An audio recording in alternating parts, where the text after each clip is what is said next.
Hello and welcome to the Grocery Insider podcast. The Grocery Insider is the leading independent, unbiased and 360-degree view of the global food and drink industry. And we're bringing you the unvarnished, unsanitized inside track. You won't always agree, but you won't want to ignore. And we're sponsored by HRA Global, Europe's leading food and drink consultants. And you're listening to Hamish, and this is the Grocery Insider.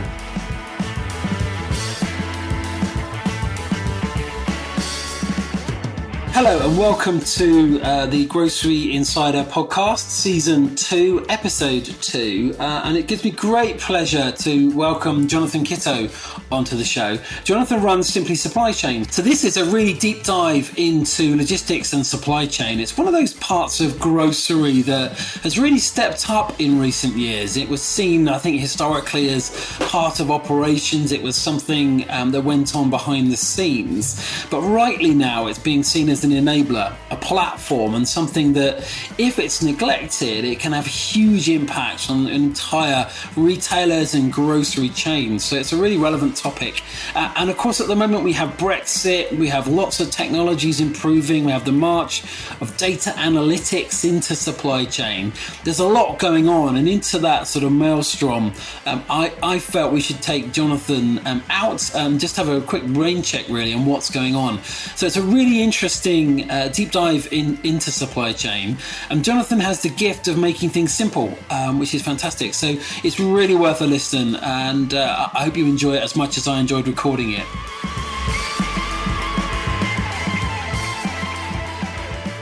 So I have with me today Jonathan from Simply Supply Chain. Good afternoon, Jonathan. Hi, Hamish. You well? Yeah, very good, thank you. So Jonathan, a couple of questions really to get the ball rolling. If you look at sort of the supply chain industry as a whole, as a sort of profession, how attractive do you think it is to new graduates and new sort of talent coming in? Do you think that the profession is welcoming? Do you think there's a sort of a career here for folk, or are things happening so fast that one can't say right now? No, I think the things have come a long way in the last sort of 10 years. And I suppose the key thing behind it is access to data within the supply chain. And so very briefly, if you take it back 10 years, it was very operationally led, with a lot of people coming up through the functions, whereas supply chain as a topic in terms of a degree, and also as an industry in terms of data, is becoming much more strategic and analytical. And as a consequence, there's a profession that is developing. Sure, no, that's my perception, because I think take it back, say 10 odd years, my time in New Tesco House running own label, or my time running a factory, it tended to be supply chain was in there as part of the operational structure. Are you seeing supply chain being sort of broken out from ops sort of structurally? Combinations, to be honest. So there still isn't a supply chain director on most boards. They're still often led by operations, but supply chain is certainly being broken out as a function in terms of it often not having responsibility for manufacturing in a number of instances, but is the enabler to support sales through the execution of logistics and planning. Sure. I mean, I was thinking about it before we were talking, and just sitting down and sketching out the sort of classic sort of board structure. And I guess for me, sort of for B2B contact, supply chain and sales are the two parts of any grocery business that touch other firms the most, really. Yeah, absolutely. So the whole, the customer experience, if you're looking at the B2B piece, then the retailer or the customer absolutely is connected via sales and supply chain. And if you look at the two commercial levers, then supply chain has absolutely become much more important rather than purely as a transactional process. Sure. And are you starting to see, you talked about the data and that sort of the tech effectively has enabled more granularity, more real-time data, different things being measured. Has that led to, if you like, the roles within supply chain being up-weighted, or has it led to new roles within supply chain? I think it's two things. One, there's a lot more of the drudgery, if you like, in terms of whether it be running a warehouse, actually running customer service. A lot of transactional tasks are being either automated or dumbed down further so they can become purely transactional. The good news is that has provided greater access to consistent data, and that then has required greater amounts of analysis and new roles growing out of that, so that added value is around trying to analyze, plan, normalize, and then start making decisions around data flows to improve availability and efficiency. Sure. So it's fair to say, as a profession, it's got more strategic and less executional. Is that fair? I think I'd agree with you in the broadest sense. I think strategic is possibly over-egging it in the sense that I would say that supply chain strategy only probably comes to bear whether you've got a new factory, a new means of accessing a market in terms of pure infrastructure, etc. The rest tends to be more executional in terms of the planning and making things more efficient. But it's definitely got... it's much better measured, it's much better planned, and it's moved away from being purely operational. Sure. No, that makes sense. And then I guess the logical question, and it's good to get this out, I guess, early in the discussion, could you have a stab at a definition of supply chain? So sort of what it does, where it stops, where it starts, particularly thinking about sort of food and drink. What essentially is it doing? It's a good question, and it does change. But broadly speaking, the broadest definition would be the movement of good from source right the way through to customer. So it would actually identify where the best sources of ingredient and components would be, how to move them through a position into a manufacturing operation, and then the planning of supply, the planning of finished good, the coordination and execution of the distribution piece to the end customer. So in its broadest definition, it's all of the operational elements of bringing it from the individual suppliers through the manufacturing or production process, and then consolidating those orders and delivering it to the customers in the lowest cost means of operation. And nowadays, in this wonderful omnichannel world, it can get very fragmented, both on the inbound side and the outbound side. Sure. Yeah, there's definitely more complexity through the process. Just winding it back a little bit, where would you see procurement fit? Because I guess what you were saying earlier in your definition, you're saying, look, it's about the raw material selection. Yep. Procurement is very much so. I mean, the strategic sourcing I would personally put as a core part of supply chain. Okay. In its broadest definition. Now, if you look at the UK or many operations within the UK, you'll find still that procurement and operations are subsets which operate slightly separate from supply chain, and supply chain is often more narrow around the whole supply planning, demand planning, the distribution and customer service aspect, so almost finished goods through to customer. Sure. No, I got it. I mean, I'll tell you what's interesting is some of the most agile companies right now, and certainly the ones that we bump into, are those that outsource the sales and marketing at one end. They might control, if you like, strategic marketing, but if you like, execution marketing and sales are outsourced. And they'd also outsource the manufacture to co-manufacturers. And outsource the logistics. So they sit effectively like a spider in a web, making all the components work at sort of warp speed. And that's how they can reduce supply lines, supply time, NPD launch times, effectively, an very agile way of working.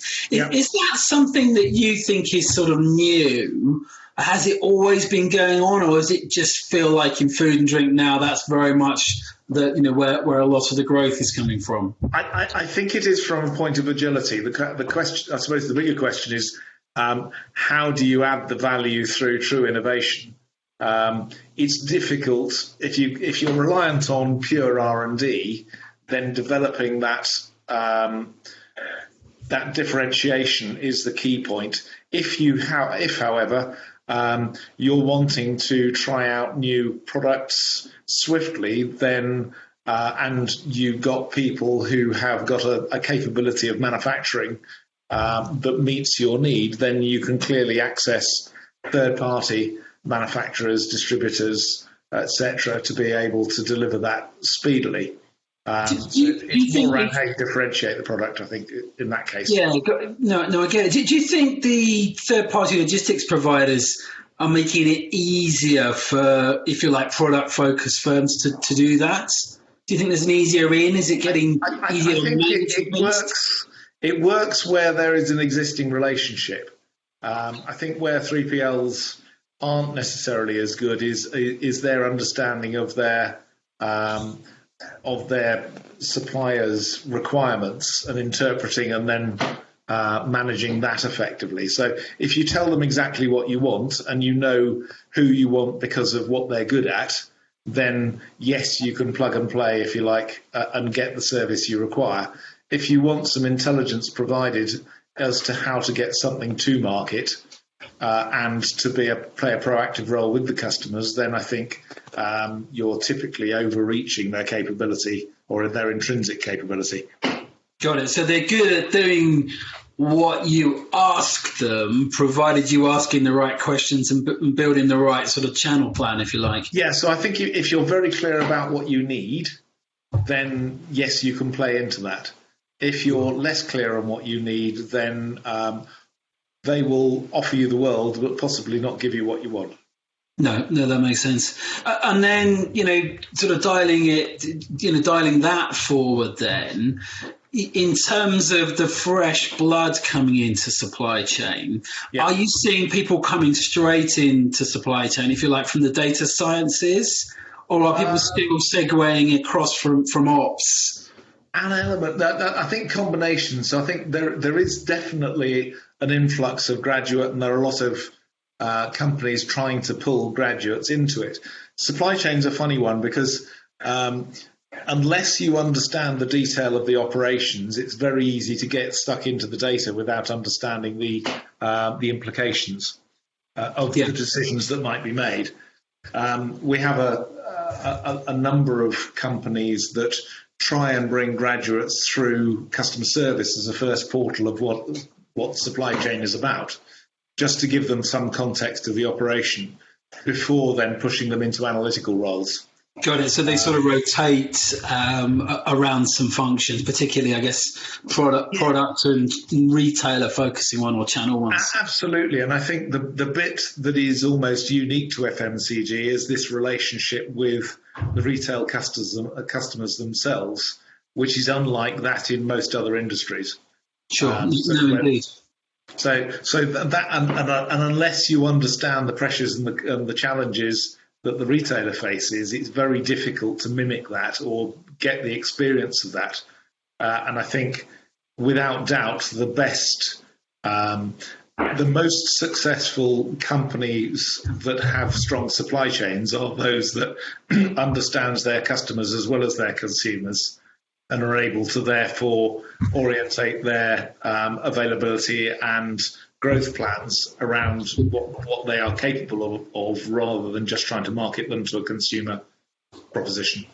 Yeah, that makes sense. And just on the retailers then, I mean, we've seen quite a few changes in recent years in terms of how the retailers are prioritising various channels, how they're organising them. Do your tentacles reach into that world? And if so, how would you sort of summarise the changes you've seen over the last 2-3 years? I guess the core piece is that the bricks and mortar retailers are having to reach out through different channels to try and get A, growth, and B, actually to to maintain market share. So if you look at the largest retailer, Tesco is obviously taking on Booker, and now Bidvesta Food Service is a massive opportunity for them to try and gain critical mass and buying power and hang on to share. How are they doing that in supply chain? Are they integrating the supply chain across those trading businesses effectively? So effectively, they're integrating Booker now within their distribution network, and I'm sure they'll do the same for Bid Logistics as well, Best Foods. So they absolutely will be looking for those efficiencies. The other biggest challenge that all of the major retailers have had is the wonderful world of online, where it's been more cost effective to invest in picking out of store to be able to deliver an online capability. The biggest challenge is their pure cost to serve, in that, of course, they now have to deliver it to store and then incur additional cost to be able to deliver it out to the customer, which puts them at significant disadvantage to the Amazons of this world, who obviously don't have the store infrastructure.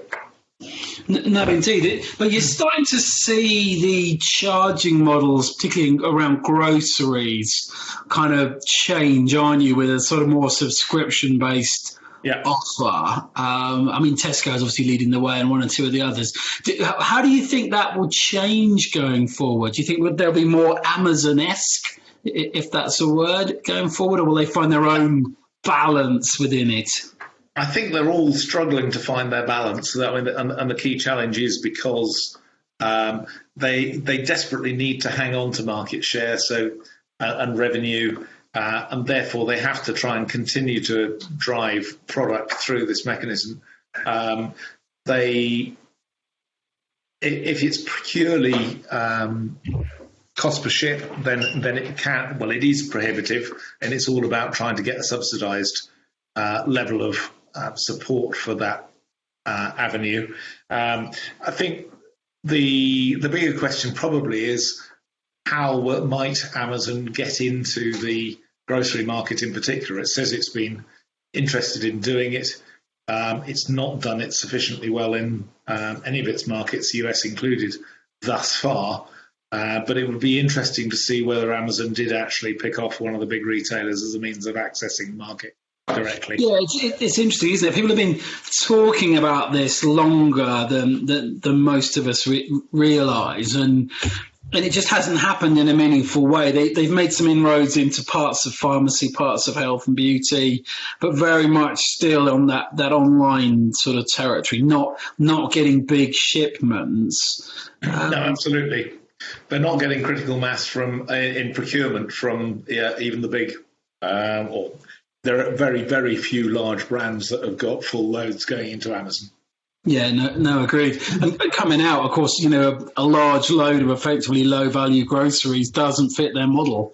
No, it doesn't. It doesn't. It fits their platform. So selling their platform services works okay, but not the actual distribution piece. It wouldn't surprise me if they did take one of the big four as a means of actually buying into the market directly to try and get that. Yeah, no, I mean, the Whole Foods thing, we haven't seen much going on there effectively either, have we? No, very limited. I mean, if anything, they have probably tried to commoditize the offering from Whole Foods itself, and there's been as much consumer kickback to that as there has been growth from those that are trying to buy into it.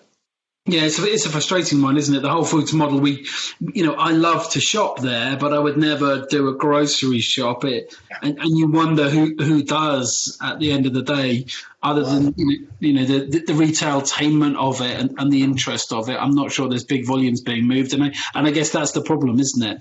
Well, I think it's also twofold that within the last, again, 5-6 years, we've seen average basket size from the top 6 retailers drop from over 100 quid down closer to about 30 or 40 quid. as people now tend to shop 2 to 3 times a week as opposed to doing the one big shop a week in a hypermarket.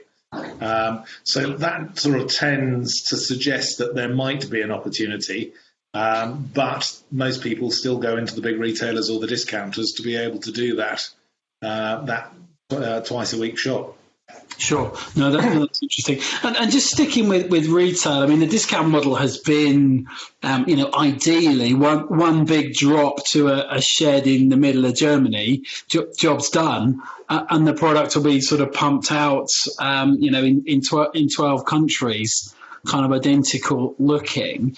Do you see the discounters changing their model in any way, or do you figure if it's successful, if it ain't broke, then don't fix it? I don't think if you look at Aldi, there is absolutely nothing other than pure replication or repetition of the model every single time they open another mode or nodule. So I think that is absolutely the same. Lidl looks to be very similar. And the interesting piece, I guess, will be within the UK, we're currently up to 10 regional DCs and growing. But each one is operated autonomously with their own MDs. There are some central logistics and planning functions, but they have no real position within the organisation or are able to drive efficiencies across the whole platform. So the question, I guess, is how many autonomous units can you actually operate under before you then consolidate, especially in a country the size of ours, which is clearly very small. No, indeed. No, interesting. So, I mean, if we sort of park retail for the moment, and then we think about sort of supply chain management in individual food and drink manufacturers, how do these guys know that they've got it right? How do they know they're doing better than the next guy and benchmark and find the areas to improve? Often with great difficulty. I suppose the first point would be how well do the retailers perceive them to be? And there's obviously something called the Advantage Survey. Yeah. Which is an annual survey that checks customer perception and specifically looks at how the larger companies perform within each category across the functions of sales, marketing, category management, NPD. And that's the sort of the classic annual snapshot, isn't it? Yes, it is. Supply chain becoming more 1,000 interviews across the industry to try and understand where people are in their ranking. And if you wanted, so that's sort of the annual year-on-year change at a moment in time. But I guess people are moving to how did they do last week? Was I the best guy last month? And yes, the retailers have their availability charts, heroes and villains and all the rest of it. But is there anything else that can be done to give people, if you like, what's the trends? Not week on week in terms of pure comparisons. I mean, as you say, there's the individual scorecards and the heroes and villains boards from each of the retailers to assess where people are. But again, those are quite often subjective or don't necessarily accurately reflect the information. The other question is as much around the actual cost to serve and how that is changing. Sure. And there are few opportunities to benchmark cost, and the more generic ones are wholly misleading. By that I mean there are a number of sort of generic benchmarks that measure logistics cost as a percentage of net sales value, or some equally similar things, and depending on whether you're in OTC medicines or water, then you'll get a very different result, clearly. It's always the danger, isn't it? People ask you for a benchmark and you reach for a well-thumbed percentage in the region of X, and you're right, bottled water's one place and powder's another, and whatever, gin is another. I mean, in terms of how you guys work with firms, is there one area that seems to be in demand at the moment, or are you seeing kind of interest across the whole piece? I think that there's absolutely interest across the whole piece, but obviously each company by necessity is often looking at a different bit. I suppose the common trends are around transport in terms of driver availability and the cost of fuel, plus the rates of exchange means that transport as a whole is a rising cost.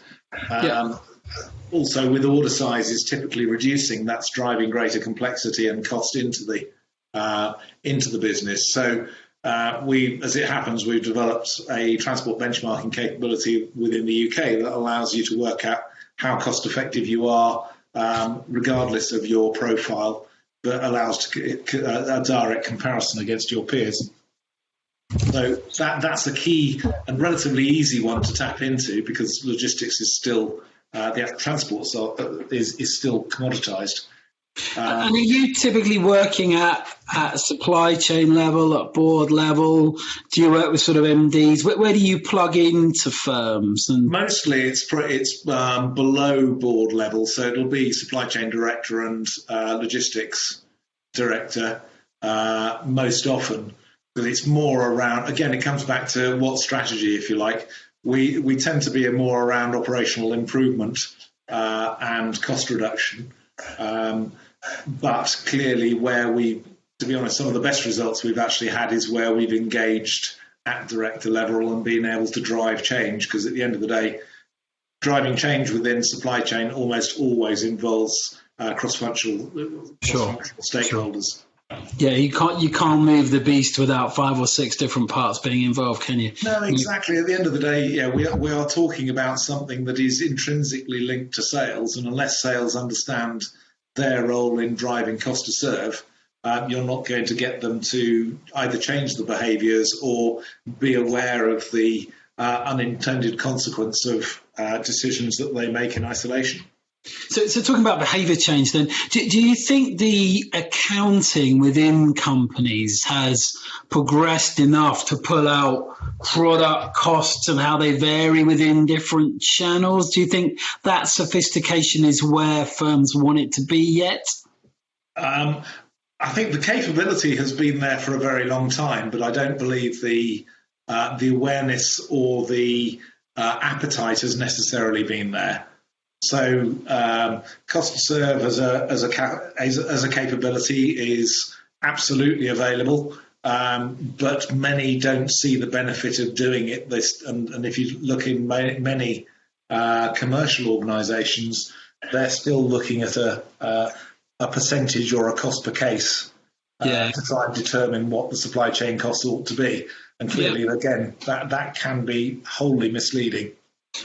So almost managing by top line minus a flat assumption, effectively. Yeah, absolutely. So if marketing are trying to work out what the gross margin will be, they will assume a generic cost for supply chain, as they will. Actually, to be fair, they'll often get a greater level of granularity around the cost of goods, but certainly not about the delivery to the customer. Yeah, no, that makes sense. No, very good. And looking forward to 2020 then, what do you see, maybe pluck out a couple of forecast predictions? What do you see happening in supply chain? I mean, obviously you've got Brexit, and we could do a whole show about Brexit, so we'll gloss over that, given the election piece of it. But what do you, with that aside, what else would you see to watch out for next year? I think clearly there is. We'll see more consolidation within the retail market. There's still a question mark as to how many of the major retailers will exist going forward in their current guise. The other piece that is absolutely going to happen is that there will be further delayering within each of the retailers, and that will include supply chain and distribution. So, in other words, taking more people out. And the challenge, therefore, I think it just gets compounded, because there will be fewer and fewer points of contact within the retailers, which means that suppliers need to understand their customers in even greater detail, and to understand how they can exploit the commercial levers of supply chain within those organisations. So those that can automate more of the transactional processes, get closer to an accurate understanding of what their availability can be, what their levers can be, and how they can change internally to help those retailers deliver their own objectives. If the focus is there, and again, this supports the need for greater levels of analysis and convincing other functions to align around customer-specific strategies, both supply chain and commercial joined up. Those are the companies that are going to win out. The ones that are going to get ever more caught are those that are either secondary or don't put resources into understanding their customers or understanding the consumer proposition well. No, I think that's fair. Did you see much cross-pollination of sort of ex-retail supply chain folk popping up in manufacturing and vice versa? Because it varies by the functions. In the finance trade, there's quite a lot of cross-pollination. Sales, less so. I'd say marketing, there's a fair bit. Where does supply chain sit? I think I'd say there is, in terms of, if you look at the demand planning side of things, then there's absolutely the ability to cross-refer across into FMCG. Clearly, there are a large number of people coming out of retail. They've got to go somewhere. The other elements of food service and other aspects like that are relatively finite, and other retailers, or going to other retailers, the opportunities are few. So I think there are more people coming into manufacturing, and those manufacturers can only benefit from having a greater retailer understanding. Yeah, no, I agree with that. The opportunities are absolutely there. It's almost a question of how compelling they can make the case to change the supplier's own internal supply chains to be more customers facing and more pull rather than push. I would see it as an asset. Manufacturers, they are still, despite supply chain having been around for many years, I'm amazed at how many are still very much push models rather than pull models. Yeah, I think that goes back to where we started talking about the wiggle room that supply chain has versus ops, and the extent to which it's an emerging profession, but not sort of quite there at the moment, as you say. So, and it's still very much about the in-factory efficiency is what gets measured, So okay. No, interesting. So just one last thing then, just to sort of wrap it up.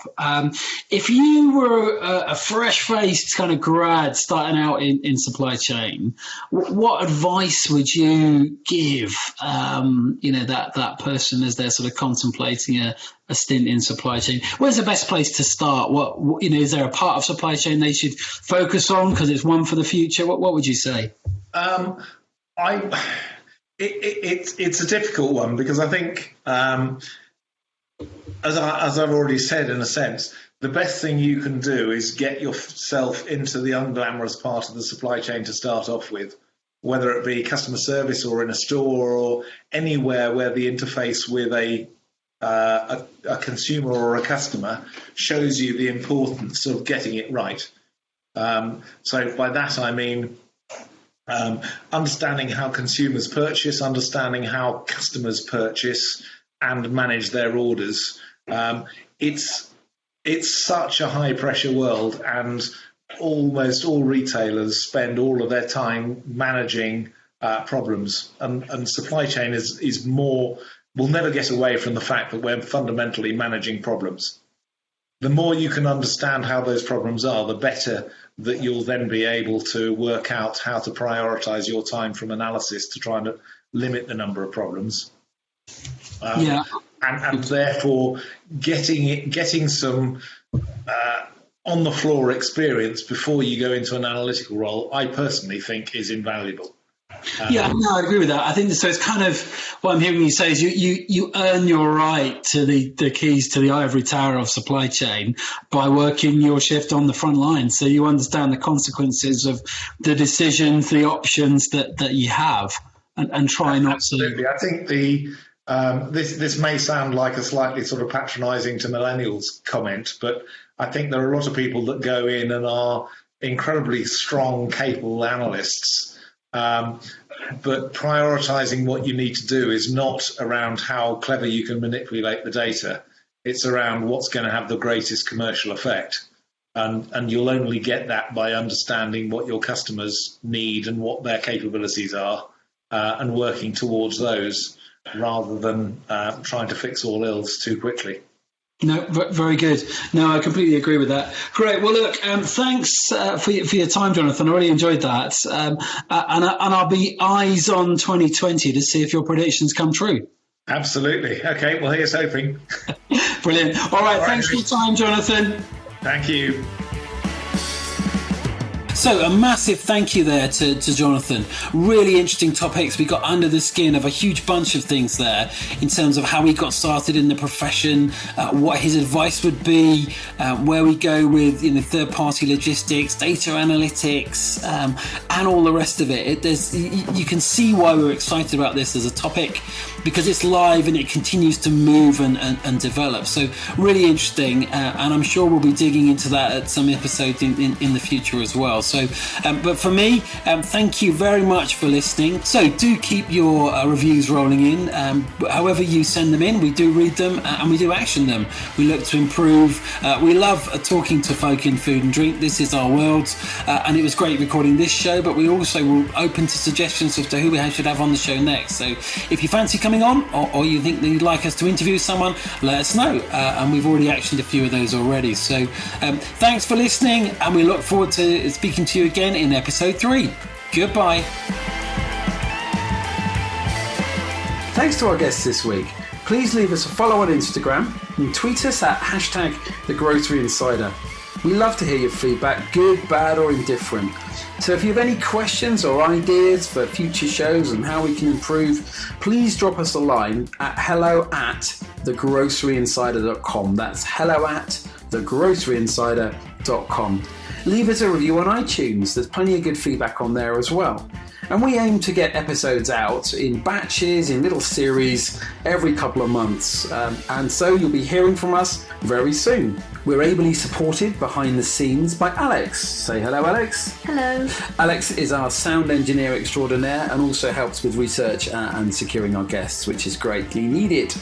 So it's goodbye from Alex. Goodbye. And goodbye from me, Hamish. Thank you.